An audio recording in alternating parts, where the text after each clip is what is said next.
तो आप सबको बहुत बहुत बधाई, बहुत बहुत शुभकामनाएं। आपकी मंजिल की तरफ आपने कदम बढ़ाया और पहला कदम ही सही रास्ते पे आया, क्योंकि आप ज्ञान कुंज में आ गए। आप बोलेंगे वाकई इससे बड़ी कोई बात हो नहीं सकती। जो फैकल्टीज अभी नरेंद्र सर बता रहे थे, मंगल सर से कोई शिक्षण विधियां पढ़ता है तो कोई रोक सकता है क्या सिलेक्शन? खांडल सर से कोई कल्चर हिस्ट्री पढ़ता है, अभी मैं देख रहा था उनकी क्लास, बेमिसाल, कोई रोक सकता है? राजेंद्र राठौड़ सर ज्योग्राफी जब पढ़ाते हैं, कोई पढ़ा हुआ आप में उनसे? मेरे साथ उत्कर्ष में थे वो, कमाल, बेमिसाल। भादु सर जो खुद शिक्षा संकुल में है, शिक्षा संकुल में है ना, तब सोचिए आप, डिप्टी डायरेक्टर है वो, आपको स्कूल परिदृश्य, स्कूल सिनेरियो, शैक्षिक परिदृश्य किस तरह से पढ़ाएंगे। जीसी जाखड़ सर,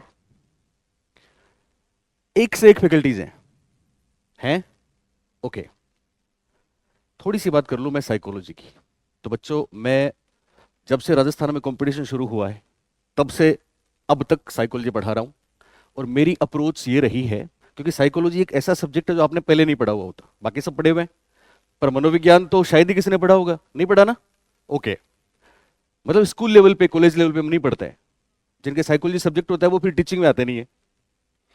तो मेरी अप्रोच शुरू से रही है कि मुझे बच्चों को ऑथेंटिक चीज पढ़ानी है। समझ रहे हो आप मेरी बात?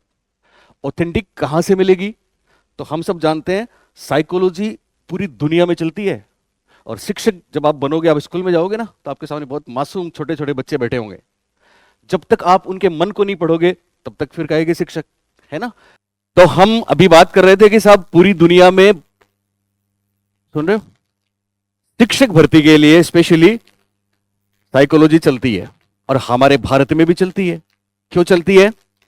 क्योंकि आप बच्चों के मन को नहीं समझोगे तो फिर क्या फायदा। अब साइकोलॉजी का स्रोत क्या है, जब तक हम स्रोत पे नहीं जाएंगे तब तक मजा नहीं आएगा।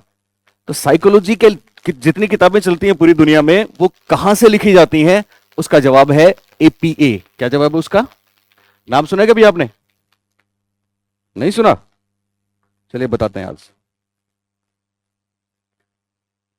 ए पी ए, ये क्या है? यस, नोट, ये है अमेरिकन साइकोलॉजिकल एसोसिएशन। आप जानते हो ना, साइकोलॉजी में पहले पी आता है कि एस आता है? पी आता है, शाबाश।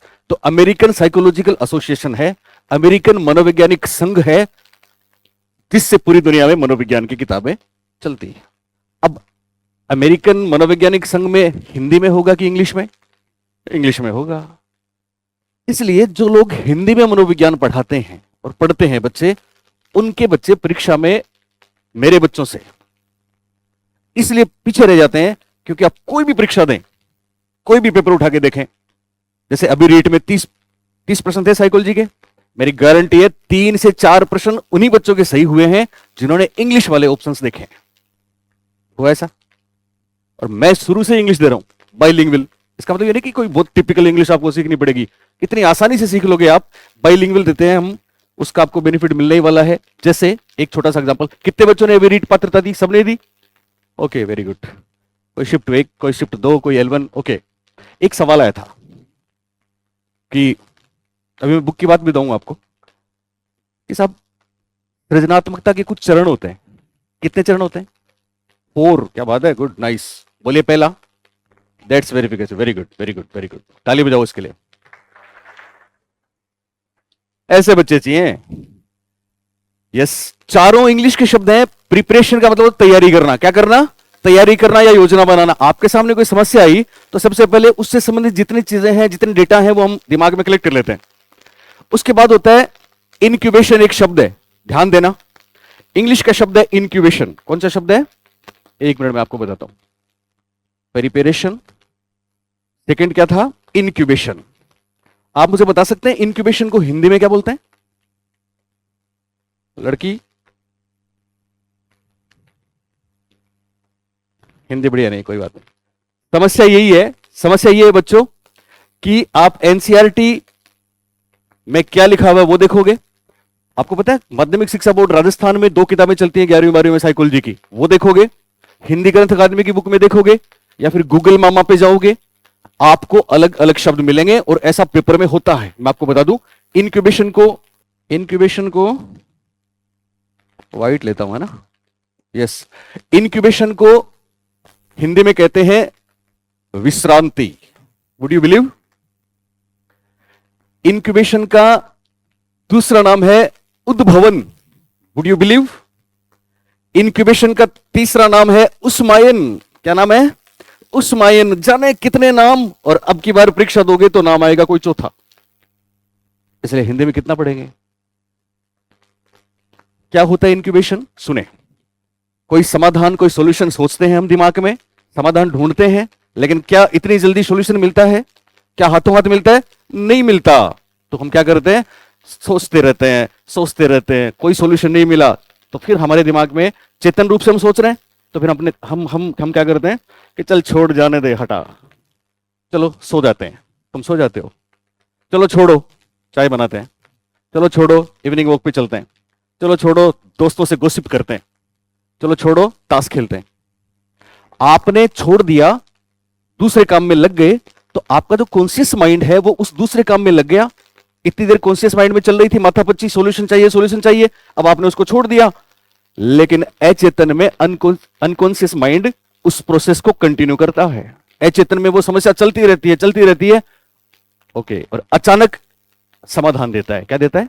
समाधान देता है। वो तीसरा चरण है जिसको बोलते हैं इल्यूमिनेशन। क्या बोलते हैं उसको? इल्यूमिनेशन। और इल्यूमिनेशन के लिए हिंदी में फिर वही बात है, प्रदीप्ति भी आ सकता है, प्रभासन भी आ सकता है, प्रबोधन भी आ सकता है, और कोई भी नाम भी आ सकता है। तो इस एक इल्यूमिनेशन शब्द से मामला क्लियर हो जाएगा। तो इस तरह से हम पूरी साइकोलॉजी पढ़ेंगे। बात समझ में आ रही है? एक छोटी सी बात और बताता हूं, फिर बुक पे आता हूं, और वो ये है कि अगर आपको ये पूछ लें परीक्षा में, सुन रहे हो, अगर परीक्षा में पूछ लें कि प्रश्नावली विधि के जनक कौन है, बोलिए। हाँ, प्रश्नावली एक शब्द है जिसके बहुत से दूसरे शब्द हैं। आविष्कारिका भी कहते हैं ना, इंग्लिश में क्वेश्चनेयर बोलते हैं, इन्वेंटरी बोलते हैं। ओके, तो बहुत महत्वपूर्ण बात सुन लें ध्यान से, और अगली जो बात मैं आपको बताने जा रहा हूं वो आपकी लाइफ चेंज कर देगी, बस ध्यान से सुनना है। अगर परीक्षा में पूछ लें प्रश्नावली विधि या फिर क्वेश्चनेयर इसके जनक कौन है, तो इसका जवाब आएगा वुडवर्थ। क्या जवाब आएगा? क्या किया था वुडवर्थ ने, आपको पता है? जब फर्स्ट वर्ल्ड वॉर हुआ, पहला विश्व युद्ध जब समाप्त हुआ 1918 में, तो अमेरिका की सरकार ने यह देखा कि बहुत से सैनिक मेंटल हेल्थ की प्रॉब्लम से जूझने लगे, डिप्रेशन में आ गए, जिनके घर वाले कहीं और हैं, वो कहीं और हैं, बहुत नुकसान हुआ, युद्ध में मारे गए, तो बोले मानसिक स्वास्थ्य तो बिगड़ेगा ना। तो वुडवर्थ साहब को भेजा कि आप जाइए और सैनिकों का मेंटल हेल्थ है उसके लिए कुछ प्रश्न बना के उनका चेक करिए। तो उन्होंने एक 116 आइटम्स बनाए, 116 प्रश्न बनाए, और उन प्रश्नों के जवाब लिए। वो ऑथेंटिक रूप से पहली प्रश्नावली मानी जाती है, इसलिए प्रश्नावली विधि के जनक कौन हुए? वुडवर्थ हुए। बहुत बार परीक्षा में प्रश्न आता है प्रश्नोत्तर विधि के जनक कौन है? यस, प्रश्नोत्तर विधि के जनक कौन है? सुकरात हैं। और बच्चों यहां इंटरेस्टिंग बात सुनिए, आप अगर इंग्लिश में देखेंगे तो प्रश्नोत्तर को इंग्लिश में क्या बोलते हैं? प्रश्नोत्तर विधि को इंग्लिश में क्या बोलते हैं जानते हैं आप? Socratic method. इंग्लिश में क्या बोलते हैं? Socratic method. मतलब उस सवाल में ही जवाब छुपा हुआ है जो आपके सामने पेपर में लिखा हुआ है। अब वो मासूम बच्चा जो इंग्लिश नहीं पढ़ता उसको प्रॉब्लम आ सकती है, सुकरात का नाम भी याद करना पड़ेगा, लेकिन इंग्लिश वाला जो देखेगा ना, आपको दोनों दिखाएंगे हम, उसमें लिखा हुआ है सोक्रेटिक मेथड। क्या लिखा हुआ है? Socratic method. अब सोक्रेटिक मेथड और इधर लिखा हुआ है सोक्रेट्स, इधर लिखा हुआ है सुकरात। तो बोलिए इसको देख के आराम से आंसर कर दोगे? कर दोगे ना? ये है इंग्लिश। हम बाइलिंगुअल पढ़ेंगे।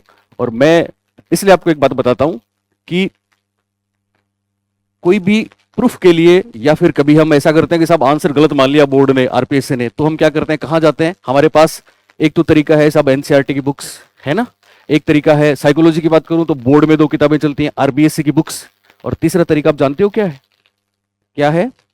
यस, एमएचआरडी ने हिंदी ग्रंथ अकादमी हर स्टेट में बना रखी है, और वो किताबें छापते हैं, और हिंदी ग्रंथ अकादमी की किताब का आप कोई प्रूफ लगाते हैं तो वो प्रूफ माना जाता है।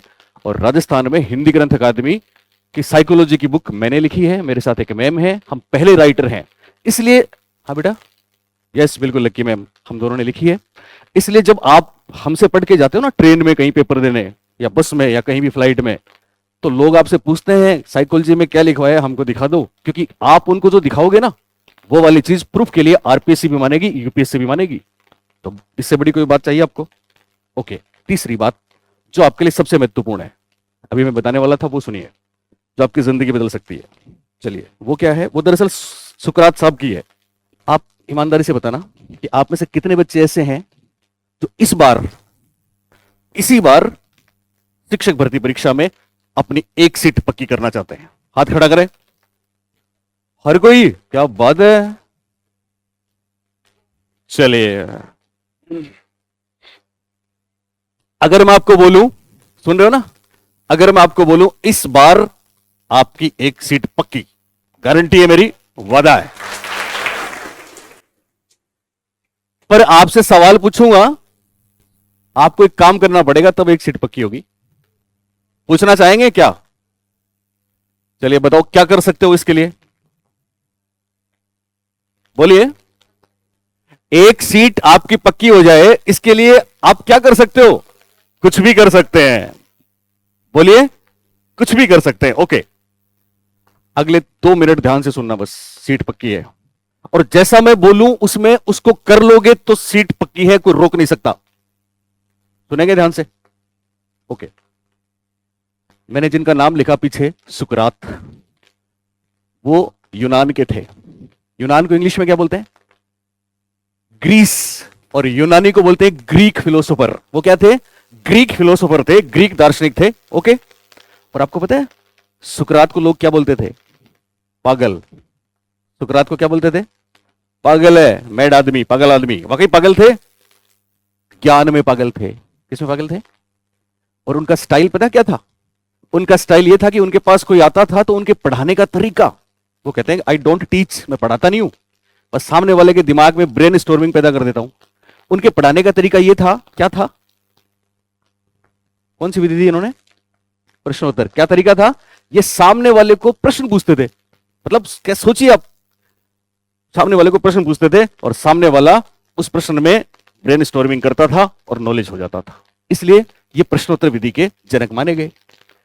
इतने बड़े विद्वान, लोग इनको पागल बोलते थे और लोगों का कल्याण भी करते थे। एक बार क्या होता है, सुनिए। एक आदमी था, तो जिंदगी में बार बार हारा, बार बार असफल हुआ। वो कोई भी काम करता फेल हो जाता। जैसे यहां हम कोई भी परीक्षा दें, फेल हो गए सब, अगली बार फिर फेल हो गए। बार बार असफल हुआ, बार बार हारा, बार बार अनुत्तीर्ण हुआ। इतना निराश और हताश हो गया कि उसने सोच लिया कि जिंदगी से कोई लेना देना नहीं है, कोई फायदा नहीं है, हम तो चलते हैं, क्योंकि सफल तो होते ही नहीं है। किसी ने उसको बोला, परीक्षा दी उसने, परीक्षा में फेल हुआ। धंधा किया, घाटा लगा। कोई काम किया, फेल हुआ। किसी से प्यार किया, फेल हो गया। ओके, तो किसी ने उसको बोला तू एक काम कर, एक बार सुकरात के पास जा। अगर अच्छा, सुकरात कैसे थे? हर किसी को रिस्पॉन्स नहीं देते थे। अगर उन्होंने देख लिया, अगर उन्होंने उनकी नजरें तुझ पर टिक गई तो तेरा कल्याण हो जाएगा। ओके, वो जाता है सुकरात के पास। सुन रहे हो ना? सुकरात के पास गया और जाके पांव पकड़ लिए। अब गुरु है तो गुरु से कुछ लेने के लिए तो आपको करना पड़ेगा। सुकरात ने कहा बोलो क्या बात है, क्योंकि उनकी स्टाइल क्या थी? प्रश्न पूछते थे। क्या बात है? उसने कहा गुरुदेव, मैं जिंदगी के जंग हार चुका हूं, मैं हर जगह असफल हुआ हूं, मैं फ्लॉप हुआ हूं। तो सुकरात ने उसकी तरफ देख के कहा, अच्छा सफलता प्राप्त करना चाहते हो? सवाल ही पूछा ना, सफलता प्राप्त करना चाहते हो? उसने कहा हाँ गुरुजी। सुकरात ने पलट के कहा, सफलता के लिए क्या कर सकते हो? उसने कहा कुछ भी कर सकता हूं। सुकरात ने कहा, कल सुबह वहां पे एक पाक दरिया है, पवित्र नदी है, जैसे अपने गंगा नदी है वैसे एथेंस में। कल सुबह मुझे अर्ली मॉर्निंग, अल सुबह उस नदी के किनारे मिल सकते हो? और कह के आगे बढ़ गए, क्योंकि वो आगे चले जाते थे। वो आदमी रात भर सो नहीं पाया। आपके साथ कई बार ऐसा होता है कि आपको रात को नींद नहीं आती, रात की नींद उड़ जाती है? होता है? हुआ है? अगर ऐसा आपके साथ हुआ है कि आपकी रातों की नींद उड़ी है, तो मान लेना आपके सामने सफलता है, आपके सामने मंजिल है, क्योंकि तभी होता है जब कुछ होना होता है। वो व्यक्ति भी रात भर सो नहीं पाया और सुबह, अल सुबह उस नदी के किनारे पहुंच गया। एकदम अंधेरा, नदी पूरे शबाब पे थी, फुल भरी हुई थी, अंधेरा, पर वो पहुंच गया क्योंकि वो तो कुछ भी कर सकता है, बोला ना कुछ भी कर सकता हूं। ओके, थोड़ी देर बाद सुकरात आते हैं। सुकरात ने आके उसको बोला, सोच लो क्या कर सकते हो। उसने कहा, कुछ भी कर सकता हूं गुरुदेव। अब सुकरात ने क्या किया, सुकरात ने उसका हाथ पकड़ा और हाथ पकड़ के नदी में पहला कदम रख दिया। खास बात बता दूं, सुकरात की हाइट थी ज्यादा और भाई साहब की हाइट थी कम। जैसे ही सुकरात ने पहला नदी में अपना कदम बढ़ाया, वो भी पीछे पीछे, उसको भी आना था क्योंकि मजबूती से हाथ पकड़ लिया। सुकरात के पानी आया घुटनों तक, लेकिन भाई साहब क्या आ गया, कमर तक। फिर सुकरात ने उसकी तरफ देखा और फिर बोला, कुछ भी कर सकते हो। उसने कहा, हाँ गुरुजी। सुकरात ने अगला कदम बढ़ा दिया।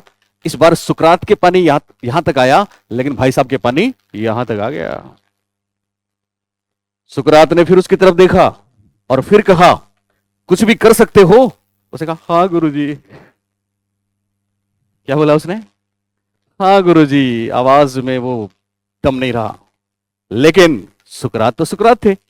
उन्होंने अगला कदम बढ़ा दिया और जैसे अगला कदम बढ़ाया, सुकरात के पानी यहां तक आया, लेकिन भाई साहब के यहां तक आ गया। अब पलट के सुकरात ने उसकी तरफ देखा। जैसे ही सुकरात ने उसकी तरफ पलट के देखा, उसके दिमाग में घंटियां बजने लगी। उसको याद आने लगा कि यार ये मैं क्या कर बैठा, ये निर्जन स्थान है, कोई नहीं है, सामने नदी गहरी है, इनकी तो हाइट ज्यादा है, मेरी हाइट कम है। और सुकरात कैसे आदमी, पागल के हाथ में अपनी जिंदगी की डोर दे दी। और वो पल था जब एक तरफ जिंदगी और एक तरफ मौत। मान लो मैं आपको बोलूं कि मेरा कहना मानोगे, आपको एक सीट मिलेगी। अभी मैं बताऊंगा, एक सीट मिलेगी आपको, एक सीट मिलेगी। आप बोले, ओके साहब कुछ भी कर सकते हैं। मैं बोलता हूं कि मैं स्निपिंग करूंगा, चुटकी बजाऊंगा, आप पूरी ताकत से उठ के भाग जाना। मान लो मैं ऐसा करूं तो पहली बात तो आप में से एक आध उठेगा कोई। क्या उठ के भाग जाओगे? नहीं। लेकिन अचानक इस खिड़की में से शेर आ जाए तो बोले, पूरी ताकत लगाते हो? क्यों? जब सवाल जिंदगी और मौत का होता है। ओके, तो सुकरात ने यहां तक उसके पानी आ गया था, दिमाग में ख्याल आ गए थे, पागल आदमी ने पकड़ रखा है, कोई नहीं देख रहा है, और मेरे से पहले वचन भी ले लिया, कुछ भी कर सकता हूं। और सुकरात ने अगला कदम बढ़ा दिया। ये वो पल था, ये वो पल था जब सामने या तो जिंदगी या तो मौत। उस आदमी ने पूरी ताकत एक साथ लगा दी। 20%, 30%, 50% नहीं लगाई, पूरी ताकत एक साथ लगा दी और हाथ छुड़ा के बाहर आके बैठ गया। सुकरात थोड़ी देर बाद बाहर आए। बाहर आके उसको बोला, क्या हुआ? उनकी तो स्टाइल थी, छोटे छोटे प्रश्न पूछते हैं, क्या हुआ? उसका गुरुदेव, जो हुआ वो मैं ही जानता हूं, आपने तो मेरा कल्याण कर दिया था। सुकरात ने कहा, फिर कैसे बचे? सुनना, सुकरात ने कहा, फिर कैसे बचे? तो उसने क्या जवाब दिया पता है? उसने जो जवाब दिया उसको अपनी जिंदगी में ढाल लेना, एक सीट मेरे से ले जाना। उसने जवाब दिया कि वो तो गुरुजी मैंने पूरी ताकत एक साथ लगा दी, तब जाके हाथ छुड़ा पाया और जान बचा पाया। सुकरात ने उसकी तरफ देखा और फिर बोला, क्या समझे? और चले गए। क्या समझे? अगर कुछ समझे तो ताली बजाओ।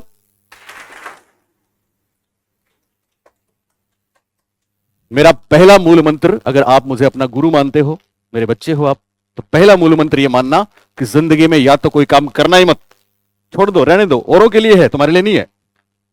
लेकिन अगर करने की ठान ली तो कितनी ताकत लगाओगे? 50%, 70%, 80% की 100%?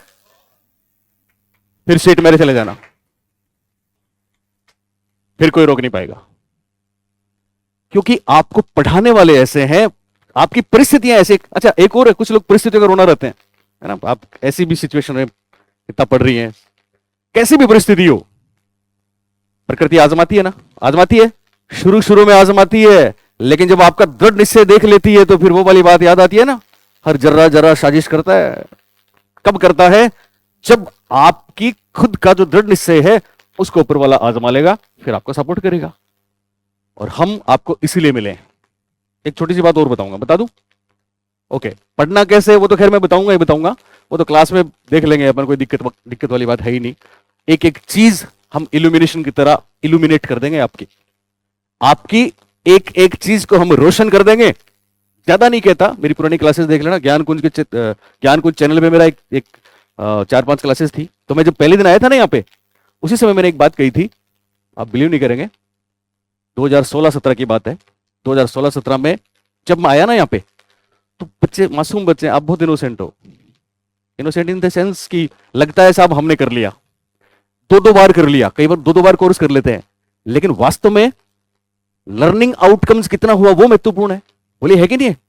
तो मैं जब आया यहाँ पे, तो यहाँ पे एक गार्डन में बच्चों को एक साथ 4000 बच्चे थे, और वो बच्चे वो थे जो पढ़ चुके थे, किसी अच्छी फैकल्टी से पढ़ चुके थे, वो जिनकी किताबें भी चलती थी, और परीक्षा के मात्र 10 दिन थे। अब आपको मैं अगर कोई बात पूछूं साइकोलॉजी में, अगर आपको नहीं आए तो कोई दोष नहीं है, लेकिन परीक्षा से पहले अगर नहीं आए तो फिर दोष है, और हालांकि अब भी दोष है, आप तो रीट पात्रता दे के आए हैं, है ना? तो जो पढ़ के आए हैं, किसी कोचिंग में फीस दे के आए हैं, उनको तो हर बात आनी चाहिए ना। तो मैं उस गार्डन में गया, 10 दिन से पहले की बात है, और मैंने पहला सवाल ही बच्चों से ये किया, पता है क्या किया? कि लड़कियों को सबसे बड़ी चिंता क्या रहती है। आज ये बात कॉमन है, लेकिन मेरे को याद है उस समय राजस्थान में सिर्फ और सिर्फ हमने करी थी। मैंने कहा किस बात की चिंता रहती है, तो हंसने लगे, सर पता नहीं। साइकोलॉजी क्या बोलती है? साइकोलॉजी तो अमेरिका से आई है ना। लड़कियों को सबसे बड़ी चिंता यह रहती है कहीं मैं मोटी ना हो जाऊं। यस, और उसके लिए वो क्या करती हैं? भोजन छोड़ देती हैं। क्या करती हैं? भोजन छोड़ देती हैं। इसको साइकोलॉजी में क्या बोलते हैं? Anorexia nervosa. इसको क्या बोलते हैं? Anorexia nervosa. मैंने यहां से शुरुआत करी थी इस बात से, और एक ही दिन में, क्योंकि बच्चों को कुछ नहीं आता था, मासूम थे, इनोसेंट थे, एक दिन पढ़ाया उनको शाम को 6 बजे तक। जब पेपर हुआ, उसके एक वीक 8-10 दिन बाद में पेपर था रीट का, और पेपर बड़ा मस्त था, वो पूरी एनसीईआरटी आ गई थी, और हमने एक दिन में एनसीईआरटी पढ़ा दी थी। आपको पता है परीक्षा से पहले कितना प्रेशर होता है, एक दिन में आप पूरी एक सब्जेक्ट पढ़ सकते हो ना, याद भी हो जाता है। तो वैसे ही वो स्थिति थी। जब पेपर हुआ तो आपको जान के ताज्जुब होगा, खुशी होगी कि पूरे राजस्थान में किसी भी संस्था से, किसी भी बुक से, किसी भी फैकल्टी से पढ़ने वाले बच्चों के 30 में से 4 से ज्यादा प्रश्न नहीं आए थे। और जिसने हमारी एक दिन की क्लास ली थी, सिंगल डे, उसको 26 प्रश्न मिले थे 30 में से। कितने मिले थे? 26। और ये प्रूव्ड है, ये प्रूव्ड है, प्रूवन है। इसका प्रूफ देख सकते हैं आप, यूट्यूब पे देख सकते हैं, बाकी सारी चीजें देख सकते हैं। क्यों हुआ ऐसा? ऐसा क्यों हुआ पता है आपको? ऐसा इसलिए हुआ कि हमने उनको एनोरेक्सिया नर्वोसा बताया। ऐसा इसलिए हुआ कि हमने उनको डिसलेक्सिया डिसकैलकुलिया बताया। ऐसा इसलिए हुआ कि हमने उनको एनिमिज्म और इगोसेंट्रिज्म बताया। ऐसा इसलिए हुआ कि हमने उनको प्रोग्राम्ड लर्निंग बताया। बात समझ आ रही है? बात समझ आ रही है? पहली बार समेटिव असेसमेंट, फॉर्मेटिव असेसमेंट हमने बताया। पहली बार माइक्रो टीचिंग हमने बताई। पहली बार माइक्रो टीचिंग स्किल्स हमने बताई। डवाइट डब्ल्यू एलन हमने बताया। बात समझ आ रही है? ये सारी की सारी चीजें आपके साथ हम करेंगे।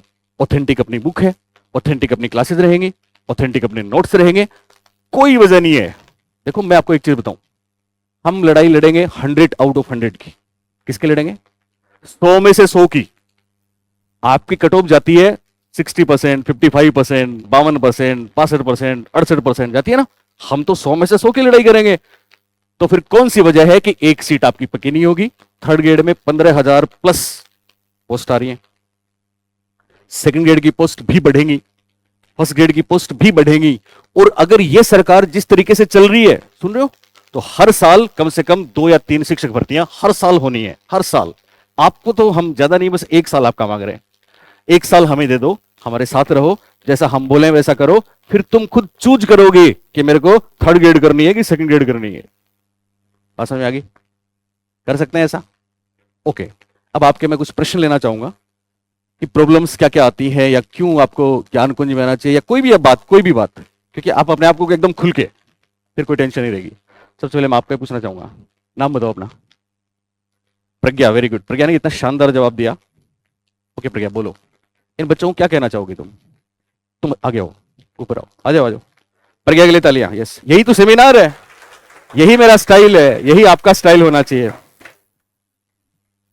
प्रज्ञा ने कितना बढ़िया बताया था, कौन सा बताया था याद है? प्रिपरेशन। बोलिए, बोलो प्रिपरेशन, प्रिपरेशन। दूसरा इनक्यूबेशन, बोलो इनक्यूबेशन। तीसरा कौन सा था? इल्यूमिनेशन, बोलिए इल्यूमिनेशन। चौथा तुमको याद नहीं था, वेरिफिकेशन। कौन सा था? वेरिफिकेशन।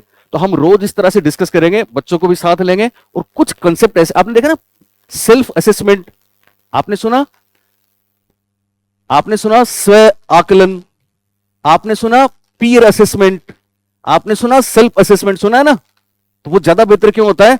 क्योंकि कोई चीज हम आपको बताएं, कोई चीज आपको प्रज्ञा बताएगी, कोई चीज आपको मुकेश बताएगा, तो ज्यादा मजा आएगा। तो थोड़ा सा आप बताओ प्रज्ञा इनको। लाइक मतलब ये जो अपन इंग्लिश के टर्म जो यूज करते हैं मतलब साइकोलॉजी में बहुत हेल्पफुल होता है, बिकॉज मतलब ये भी होती है बहुत बार प्रॉब्लम कि अपन पेपर करते हैं तब मतलब राइट फिर इंग्लिश का ही माना जाता है एंड ऑफ दी।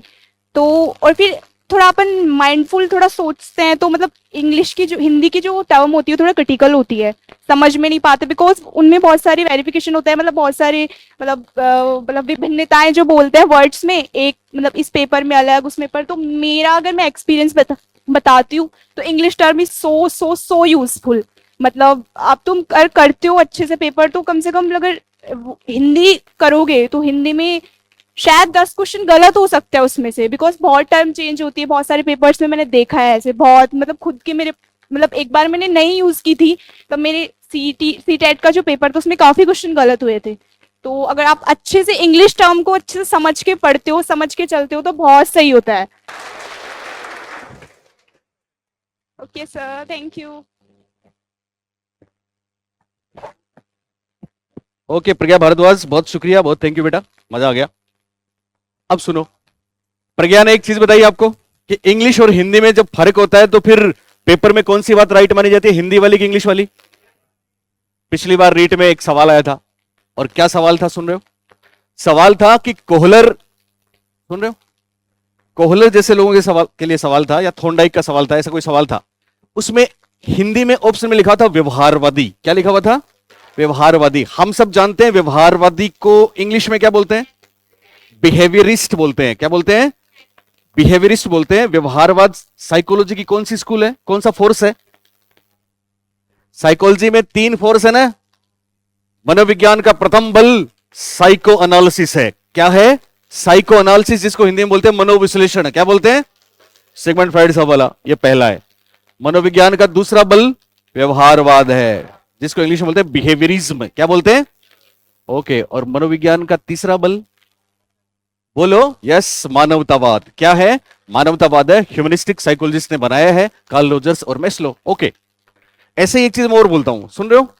आपको पता है जब भी हम इस दुनिया में आते हैं तो फिर ज्ञान का निर्माण शुरू हो जाता है, और ज्ञान का निर्माण बाहर होता है कि हमारे दिमाग के, मन के अंदर? बाहर के अंदर, बाहर के अंदर, अंदर। व्यवहारवादी कहते हैं ज्ञान का निर्माण बाहर होता है, हम बच्चे को ट्रांसफर करते हैं। और जो लोग कहते हैं ज्ञान का निर्माण बच्चे के मस्तिष्क में अंदर ही होता है, यस, वो जीन पियाजे हैं। वो कौन है? नहीं, संज्ञानवाद के बाद अगली बात बोलनी है बेटा, वो है निर्मितवादी। वो क्या है? यस, वो है कंस्ट्रक्टिविस्ट अप्रोच वाले, जिनकी स्कूल को बोलते हैं कंस्ट्रक्टिविज्म। क्या बोलते हैं? कंस्ट्रक्टिविज्म। और कंस्ट्रक्टिविज्म में किस किस का नाम आएगा? पहला नाम आएगा जीन पियाजे, दूसरा नाम आएगा लेव वाइगोत्स्की, तीसरा नाम आएगा जेरोम एस ब्रूनर, और जाने कितने लोगों के नाम आएंगे, आंसू बेल तक आएंगे। ओके, मैं जो चीज बताने जा रहा था, जैसा प्रज्ञा ने बोला, तो वहां पे सवाल था हिंदी में व्यवहारवाद, ऑप्शन नंबर मान लो फॉर एग्जांपल दूसरा ऑप्शन था, ठीक है? और इंग्लिश में दूसरे ऑप्शन में पता है क्या लिखा हुआ था? इंग्लिश में दूसरे ऑप्शन में लिखा हुआ था इनसाइटफुल। अब बोलिए, सवाल जो पूछा गया था वो कोहलर पे था। किस पे था? कोहलर पे था। अब जो बच्चे हिंदी में पढ़ रहे हैं वो क्या दूसरा ऑप्शन व्यवहारवादी कर देंगे? कोहलर व्यवहारवादी है या नहीं? नहीं है व्यवहारवादी, तो थॉर्नडाइक है। यस। तो क्या किया था? हाँ, गेस्टाल्टवादी। तो इनसाइटफुल तो वही होगा ना, वर्दीमार कोप का कोहलर, है कि नहीं? तो जिस बच्चे ने ये किया उसका सही हुआ, पर इस दूसरे ऑप्शन में वो दूसरा बच्चा क्यों करेगा? क्योंकि यहां तो व्यवहारवाद लिखा हुआ है, तो उसने कोई और ऑप्शन किया, और बोर्ड दूसरा मानेगा या कोई और ऑप्शन? दूसरा, क्योंकि दूसरे में हिंदी में गलत है लेकिन इंग्लिश में सही है। इतना बड़ा फर्क पड़ता है बच्चों। एक छोटा सा एग्जांपल और देता हूं। समायोजन की युक्तियां सब लोग पढ़ते हैं ना। जैसे प्रोजेक्शन, प्रक्षेपण सब लोग पढ़ते हैं कि नहीं पढ़ते? भाई कोई आउट भी हो गया तो वो ऐसे ऐसे पिच को देखेगा कि यार बॉल इतनी स्पिन हो गई, इसका मतलब वो दोस्त दूसरों पे डाल रहा है, जिसको बोलते हैं प्रक्षेपण, प्रोजेक्शन बोलते हैं कि नहीं बोलते? नाच न जाने आंगन टेढ़ा बोलते हैं कि नहीं बोलते? लेकिन एक टर्म आती है इंग्लिश में, रेशनलाइजेशन। बोलिए, रेशनलाइजेशन। ये नाम सुना आपने कभी? यस, ये लगभग हर परीक्षा में पूछा गया है। रेशनलाइजेशन बोलिए हिंदी में क्या बोलते हैं? यस, हिंदी में एक नाम है औचित्यकरण। क्या नाम है? हिंदी में दूसरा नाम है युक्तिकरण। क्या नाम है? हिंदी में तीसरा नाम है तार्कीकरण। क्या नाम है? और आपको बता दूं, पिछली रीट में कोई बच्चा अगर औचित्यकरण, युक्तिकरण, तार्किकीकरण, यस, ये सब पढ़ के गया, फिर भी उसका सही नहीं हुआ, क्योंकि वहां पे पेपर में लिखा हुआ था परिमेयकरण। शाबाश, क्या लिखा हुआ था? परिमेयकरण। अब आप सोचिए, यस, बहुत बढ़िया, वेरी गुड। अब आप सोचिए कि हिंदी पढ़ने वालों के क्या हालात हुए होंगे, कितना पढ़ना पड़ेगा। पर हमारे बच्चे तो क्या पढ़ते हैं? रेशनलाइजेशन। इसलिए कोई टेंशन नहीं आती है, तो आप चिंता नहीं करें। इसी तरह से हम आपको बताएंगे सारी चीजें। जैसे अकोमोडेशन, एसिमिलेशन है, सुन रहे हो मेरी बात? एसिमिलेशन, अकोमोडेशन आपने सबने पढ़ा है ना? पिछली बार पेपर में आया था अकोमोडेशन इंग्लिश में, लेकिन हिंदी में पता है क्या है? बताओ मेरे को, अकोमोडेशन के हिंदी में नाम बताओ। पहला नाम है समायोजन। क्या है? दूसरा नाम है समंजन। बोलिए क्या? समंजन। तीसरा नाम है स्थानीकरण। क्या? और आपको पता है पिछली बार क्या आ गया था सीटेट में? गूगल करते हैं वो तो अकोमोडेशन गूगल किया तो पता है क्या आया? आवासन मंडल। यस, तो आवासन जो बच्चा पढ़ेगा वो कैसे कर पाएगा? इसलिए आपको कोई प्रॉब्लम आएगी नहीं, ये हमारा वादा है, मजा आ जाएगा आपको। न केवल थर्ड ग्रेड मेंस में, बल्कि L2 वाले तो सेकंड ग्रेड भी देंगे, तो वहां 40 मार्क्स साइकोलॉजी है, पता है आपको? यहां पे एक छोटा सा एग्जांपल लेता हूं। मैथ्स में झुंझुनू में मेरे पास मैथ्स के बहुत से बच्चे थे इस बार। पिछली बार मैं झुंझुनू नहीं था, और उन मैथ्स के बच्चों का सब्जेक्ट बहुत अच्छा हुआ था, लेकिन वो इसलिए क्लियर नहीं कर पाए क्योंकि 40% का बैरियर नहीं कर पाए। काश वो हमारे पास आ जाते। 40 मार्क्स साइकोलॉजी फर्स्ट पेपर में। यू बिलीव 40 में से आपके कितने भी आ सकते हैं? 36 आ सकते हैं, 38 आ सकते हैं, 40 आ सकते हैं। और हम तो यहां इस तरह से इससे खेलेंगे कि साथ में आपके टर्म्स भी बहुत कमाल की हो जाएंगे, जैसी प्रज्ञा की है। तो बोले मजा आएगा कि नहीं आएगा? आएगा ना? ओके। मुझे नहीं पता, मैं तो पहली बार देख रहा हूं, पर जैसे मैंने इनको देखा तो शुरुआत में इनका जो जोश था, तो मेरे को लगा कि ये मेरे बच्चे हैं। वैसे आप सभी मेरे बच्चे हो चुके हैं, इसमें कोई दो राय नहीं है। तो फिर थोड़ा सा, ज्यादा तो नहीं, पर किस तरह से हमसे मिलकर आपने क्या सीखा, वाकई आपको मजा आएगा साइकोलॉजी पढ़ के, इसके लिए मैं इनको 1 मिनट का टाइम दे रहा हूं। नाम क्या है? तो अनूप चौधरी हमारे बीच में, आपको थोड़ा सा बताएंगे, 2-3 मिनट का समय है। लो अनूप। नमस्कार सबको। हालांकि मैं भी 2016 से मैथ पढ़ाता हूँ वैसे सर, मैं ना, हाँ, तो सर मैं 2021 में मैंने आपसे साइकोलॉजी पढ़ी थी सर। 2021 से मेरे सीटेट में सर मेरे 25 नंबर आए थे सर, सीटेट में भी। और सर 2021 वाला दिया था सर रीड सर मैंने, मेरे उसमें 26 नंबर आए थे। मैंने 2021 से सर मैं सर आपसे पढ़ा हूँ सर, मैं 2021, 22, 23 सर। और साइकोलॉजी में ना रियलिटी में आनंद आता सर आपसे पढ़ के। आप बोलते हैं ना दिन पियाजे, बड़ा मजा आता सर मुझे। वर्ड को मतलब ऑथेंटिक्स बोलते हैं, हर वर्ड को ऑथेंटिक बोलते हैं। बस मैं ये कहना चाहता हूँ सर, बहुत अच्छा। बहुत बढ़िया, बहुत शुक्रिया अनूप। और देखो, मैं आपको बता रहा था, हम लड़ाई लड़ेंगे 30 आउट ऑफ 30 की, 40 आउट ऑफ 40 की, लेकिन सिलेक्शन के लिए तो फिर भी अगर आपके 25 नंबर आते हैं तो भी आप तालियों के हकदार हो कि नहीं हो?